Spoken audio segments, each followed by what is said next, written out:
Ahora vamos a presentar al doctor, tenemos el gusto de tenerlo aquí, al doctor Luis Uscanga Domínguez. Él es especialista en medicina interna, gastroenterología y endoscopia digestiva, investigador titular del Instituto Nacional de Ciencias Médicas y Nutrición, también exdirector de enseñanza del instituto, jefe del Departamento de Gastroenterología del instituto también, profesor asistente del curso de especialización en gastroenterología del Instituto Nacional de Nutrición igual.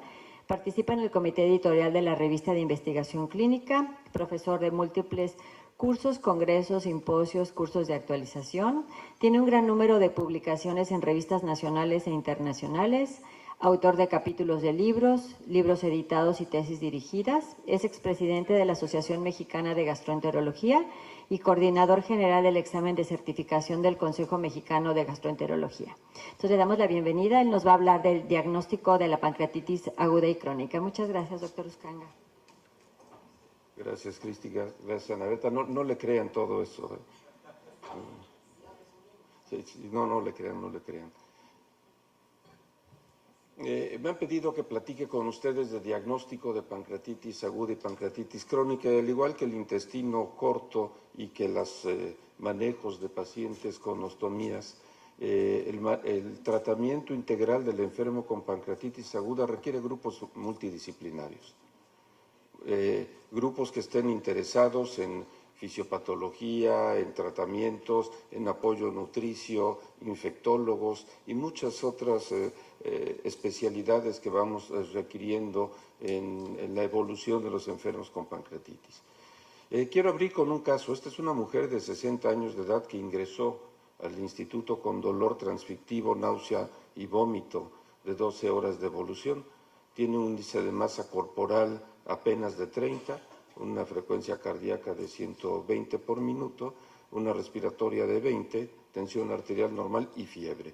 Y en el abdomen, que estaba distendido, era blando, con dolor en mesogastrio, sin ascitis y con ruidos intestinales disminuidos en intensidad. El diagnóstico clínico entonces lo tenemos, es una persona con un dolor abdominal típico de pancreatitis aguda y elevación de enzimas pancreáticas, en este caso una amilasa de 1632 y una lipasa de 1546. Dolor abdominal típico, elevación de lipasa o amilasa cuando menos 3 veces por encima del valor de referencia o alteraciones morfológicas compatibles con pancreatitis aguda, hacen el diagnóstico. La tarea ya en este momento ya no es tanto establecer un diagnóstico, sino establecer una ruta de tratamiento. La radiografía de tórax de esta enferma muestra un derrame pleural izquierdo y en un ultrasonido lodo biliar. La enferma se maneja con ayuno, le ponen una sonda nasogástrica, soluciones parenterales, nalbufina, ceftriaxona, omeprazol, metoclopramida, insulina, fraxiparina, entre otras cosas. Y en la clínica las preguntas que nos contestamos o debemos contestarnos los médicos que atendemos de primera intención a estos enfermos son estas. ¿Tiene una pancreatitis aguda grave? ¿Por qué? Porque desde el punto de vista nutricional, lo que vamos a planear para tratamiento tiene mucho que ver, no solo nutricional, sino el manejo de otras complicaciones.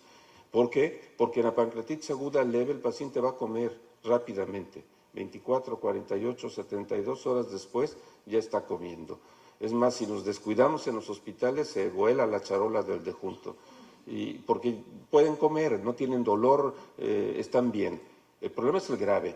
El problema es el grave, el que predecimos que va a estar grave. Porque cuando tenemos una predicción de que va a estar grave, va a requerir ayuno prolongado. Y además va a estar enfrente de una enfermedad catabólica como es la pancreatitis aguda, muy demandante y que se asocia a complicaciones muy serias.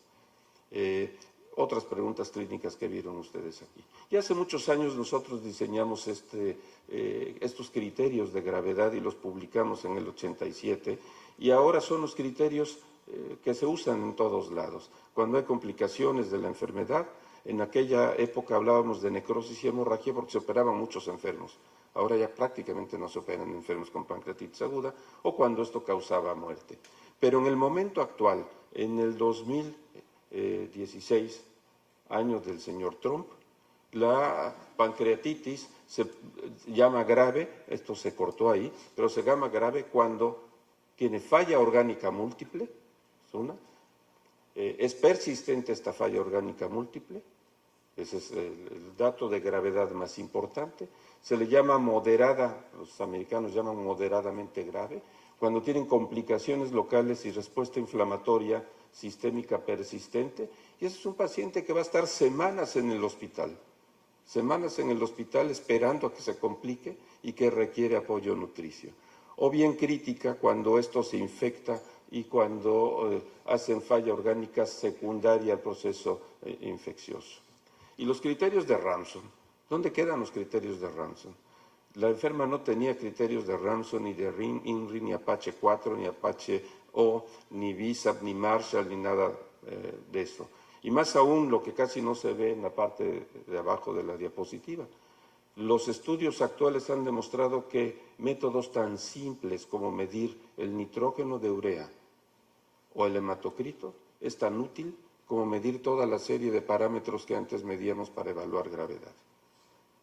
Entonces, la enferma no tenía criterios de gravedad, pero tenía un índice de masa corporal de 30, per se la obesidad ya es un factor de mal pronóstico en pancreatitis aguda, y tendría respuesta inflamatoria sistémica, una frecuencia cardíaca de 120, una respiratoria de 20 y fiebre. Y estos tres componentes ya hacen el diagnóstico de un síndrome de respuesta inflamatoria sistémica. Y el síndrome de respuesta inflamatoria sistémica precede invariablemente, cuando es persistente, a la insuficiencia orgánica. Y la insuficiencia orgánica, cuando es persistente y dura más de 48 horas, define per se lo que es una pancreatitis aguda grave. Y la mortalidad es completamente distinta. Aquellos pacientes que tienen solo insuficiencia orgánica transitoria, la mortalidad es apenas el 1%, mientras que la mitad de los, menos del 1%, mientras que más de la mitad de los pacientes que tuvieron insuficiencia orgánica persistente y sobre todo múltiple, mueren. Entonces estamos ante escenarios muy importantes. Si tenemos la pancreatitis aguda ya diagnosticada y no hay respuesta inflamatoria sistémica que dure más de 48 horas, probablemente podamos hacer un plan de dieta, que es lo que estamos hablando ahora, de apoyo nutricio por vía bucal. Si no, vamos a tener lo que hacer por otras vías. Las vías se van a discutir dentro de un rato. Pero ahora alguna duda clínica, otra duda clínica. ¿Qué enfermo va a desarrollar insuficiencia orgánica? Cuando llegan a los hospitales y a los servicios de emergencia, no sabemos quiénes van a desarrollar insuficiencia orgánica, excepto aquellos que llegan con datos de una enfermedad fulminante. Y ahí no nos debemos casi de preocupar por la alimentación, porque no nos va a dar tiempo ni de alimentarlos. Entonces, el otro escenario es el paciente que nos llega con un cuadro de dolor, hiperamilasemia y algunos datos de respuesta inflamatoria sistémica, en donde mi predicción es que van a ser un cuadro grave. Y si lo va a ser grave, ¿lo puedo evitar? ¿Puedo hacer algo para evitar esto?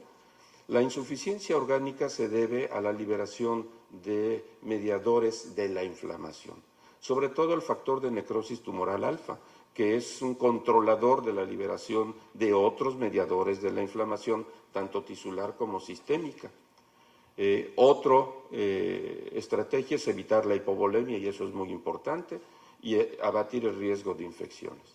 El factor de necrosis tumoral alfa es una citocina proinflamatoria, estimula otras citocinas y otros mediadores de la inflamación, y por sí mismo causa isquemia, hemorragia, necrosis, edema, inflamación local y a órganos distantes. Y algunos investigadores han mostrado que un genotipo especial, que en este caso es dado por modificaciones de nucleótido único, se asocian más a la presencia de insuficiencia orgánica. Esto teóricamente está muy bien, pero cuando me llega el enfermo, primero preguntarle, oiga, ¿y usted tiene un CC, un TC o alguna mutación parecida que pueda ser de utilidad para diseñar su manejo? Pues eso no lo tenemos. El doctor Whitcomb, cuando le preguntaron cuál era su visión, él dijo que en el futuro todos vamos a tener nuestro genoma en la nube, o sea, en el cielo. Y entonces, cuando llegue el paciente, Se ve, usted tiene CC, tiene más riesgos, va para allá. Bueno, es la medicina personalizada y lo que va a venir en el futuro. ¿Puedo controlar la liberación de mediadores de la inflamación y su sobreexpresión tisular? Este es un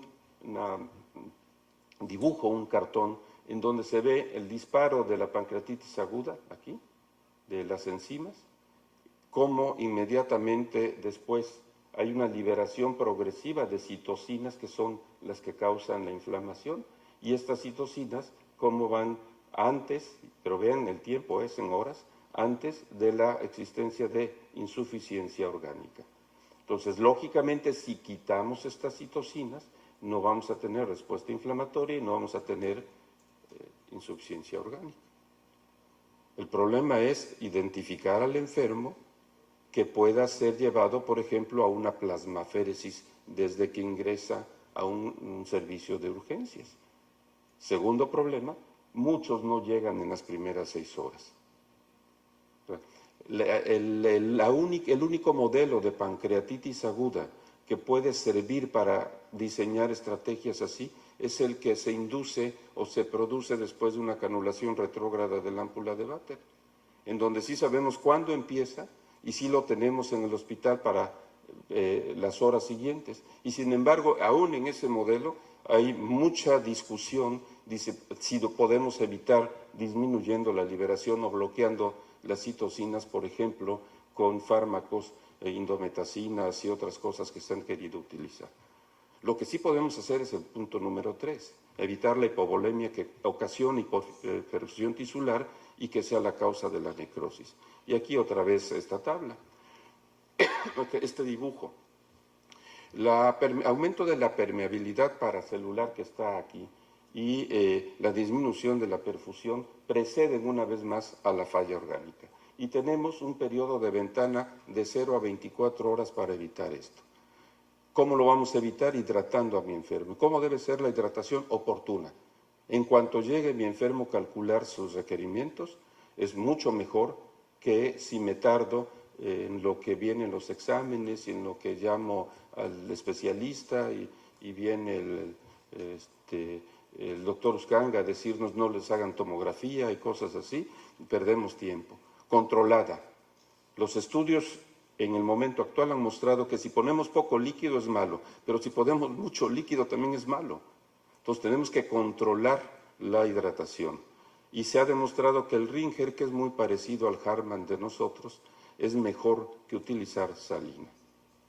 En cuanto a las complicaciones locales, la translocación bacteriana, que tiene que ver mucho con el aumento de permeabilidad en el intestino delgado y la pérdida de uniones apretadas y la permeación de bacterias, y que se puede prevenir con alimentación enteral, yo creo que vamos a discutir eso posteriormente, es lo que debemos como objetivo plantearnos.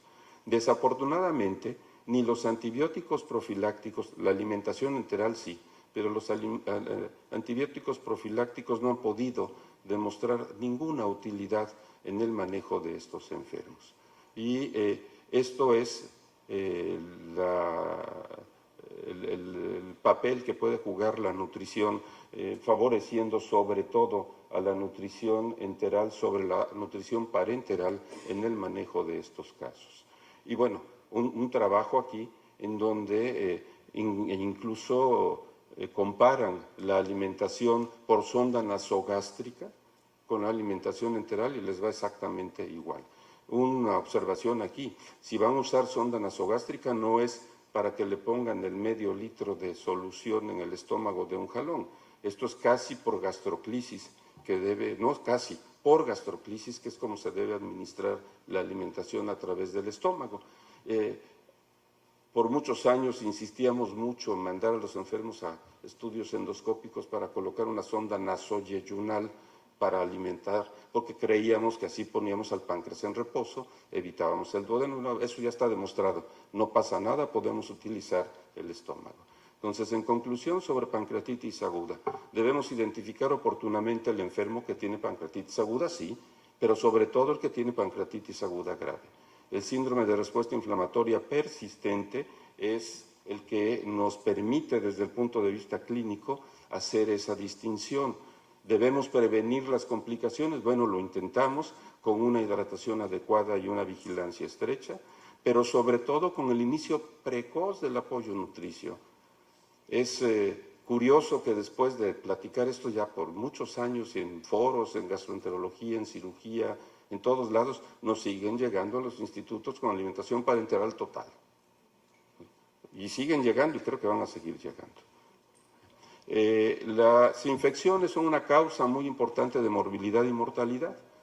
Los antibióticos profilácticos no tienen ninguna cabida en esto, pero lo que sí podemos hacer es limitar los procedimientos invasores. Y la nutrición parenteral total es uno de los procedimientos invasores más serios que tenemos, porque las complicaciones asociadas a catéteres no son nada despreciables. Y las complicaciones metabólicas asociadas al manejo de la parenteral no es tampoco cualquier cosa, además de su costo. Los catéteres, las sondas de Foley, todo eso lo debemos evitar y utilizar los antibióticos de manera juiciosa. Creo que tengo todavía 2 horas para platicar con ustedes de pancreatitis crónica. Y la pancreatitis crónica, sí tengo todavía unos minutos. Pancreatitis crónica es una cosa distinta. La pancreatitis crónica es una enfermedad inflamatoria, pero sobre todo fibrosa, fibrosante, esclerosante del páncreas, que se caracteriza igual que la pancreatitis aguda por episodios de dolor con elevación de enzimas, pero que progresa a causar la destrucción del páncreas y por lo tanto a presentarse con insuficiencias pancreáticas endocrinas y exocrinas. Su incidencia es variable alrededor del mundo, esto se muestra en esta parte de la diapositiva, y hay países que tienen una incidencia tan alta como de 14.4 por 100.000, a otros que tienen una incidencia tan baja como de 0.15 por 100.000. Y esto se debe a las diferentes etiologías. Las etiologías alcohólicas o las idiopáticas varían a lo largo del mundo. Y aquí es un reto en el manejo nutrimental del enfermo con pancreatitis crónica, porque tiene una absorción intestinal deficiente secundaria a una digestión deficiente. Y el primer reto que tenemos en la práctica clínica es que el paciente pueda pagar las enzimas pancreáticas. Simplemente es incosteable pagar enzimas pancreáticas de por vida.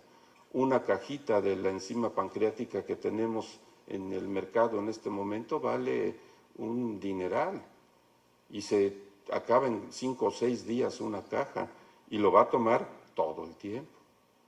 El otro problema que tenemos son las consecuencias nutricionales que tiene el enfermo que tiene una absorción deficiente, osteopenias, osteoporosis, deficiencias de vitaminas y un montón de cosas. Créanme que es un problema el manejo integral de los enfermos con pancreatitis crónica.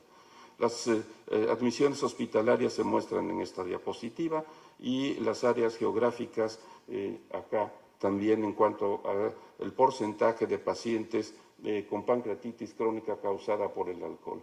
Ya nosotros vamos a estar en esta parte, nos van a sacar de esta parte, a partir de completemos el muro, entonces vamos a estar en la parte de América Central y probablemente la etiología alcohólica de nuestros pacientes baje, porque los que de veras chupan son los de allá. Desde el punto de vista etiológico y de clasificación se utiliza esto, el TIGAR o TIGARO, y las divide en tóxicas metabólicas que son debidas al alcohol, al tabaco y a la hipercalcemia, las idiopáticas que las dividen en tropical, precoz y tardía. Alguna época pensamos que nuestra población tenía una pancreatitis variedad tropical muy parecida a la que se presenta en la India. Ahora nosotros le llamamos mejor precoz, o sea, la que son abstemios menores de 15 años de edad que ya tienen pancreatitis crónica, y la tardía que se observa en personas de mayor edad. Las alteraciones genéticas básicamente calificadas por la presencia de mutaciones en el gen del tripsinógeno catiónico, en los genes de la fibrosis quística y otros. Una variedad que estamos viendo cada vez con mayor frecuencia, que es la pancreatitis autoinmune, una que en nuestro instituto es frecuentísima, que es por hipertrigliceridemia y litiasis biliar, y la obstructiva. La debemos sospechar en el enfermo que tenga cuadro clínico con dolor abdominal o datos de insuficiencia pancreática y que tenga factores de riesgo, fumadores o que tomen mucho alcohol. Esta es una proyección de un trabajo de nosotros publicado en el 90, creo que es el último trabajo publicado sobre pancreatitis crónica en México, en donde poníamos las características clínicas de un grupo de 150 enfermos con pancreatitis crónica. Aquí al inicio de su cuadro, la mayoría tenían dolor abdominal, pero vean ustedes, esto es muy importante para todos los nutriólogos presentes acá, el dolor va desapareciendo, pero van aumentando los problemas de absorción que van a requerir un manejo muy especial desde el punto de vista de apoyo nutricio. Informarles que un 20% de los pacientes nunca tienen dolor abdominal y se presentan con esteatorrea o con diabetes o las dos juntas. En cuanto a qué se debe la enfermedad, bueno, pues se debe a los factores de predisposición genética que son modificados por los factores ambientales y que se expresan en el páncreas por los fenómenos celulares y subcelulares de daño.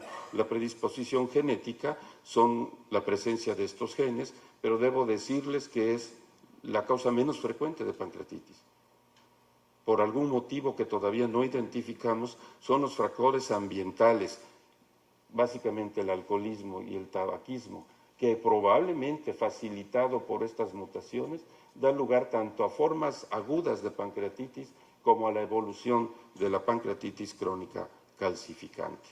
En descarga a los que nos gusta el vino, el alcohol no es un factor de riesgo tan grave y eso me dio mucho gusto de estos estudios. Es el único estudio epidemiológico que me da mucho gusto presentar.